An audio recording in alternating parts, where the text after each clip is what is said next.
পরে কি হবে জানি না, কিন্তু এখন একটু হাতটা দয়া করে তুলবেন, আমার জন্য নয়, গৌরহারির কাছে সমর্পণ করে দিন সবাই, ঠিক আছে?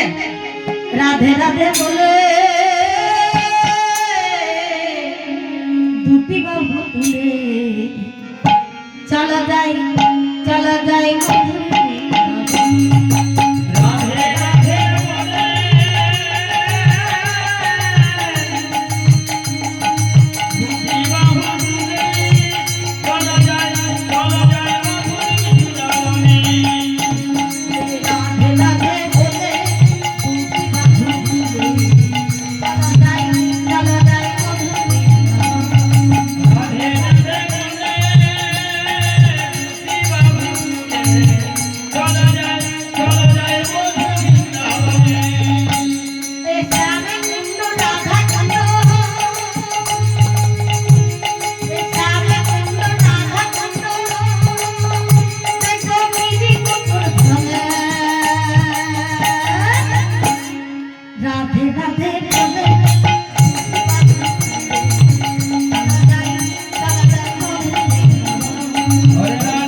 জগন্নাথের ধাম বলেন না পুরীতে যাব বলেন, তাহলে ধাম হলো দুটো।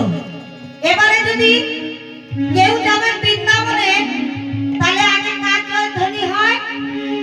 ভক্তদের দেখলে কি বলা হয়? মা রাধে রাধে।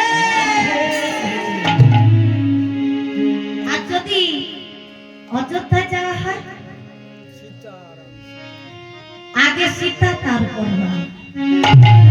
তবু কিন্তু হলো না সেটা ধাম, নাম হলো সীতারাম সীতারাম। তাহলে আগে সীতা তারপর রাম কেন বললেন? তাহলে পরম ভক্ত হচ্ছে সীতা আর পরম ভক্ত হচ্ছে রাধা। তা সেই রাধা কুণ্ডের ধাম হচ্ছে রাধা কুণ্ড শ্যাম কুণ্ড। তাই আবার কি বলছে? রাধে রাধে রাধে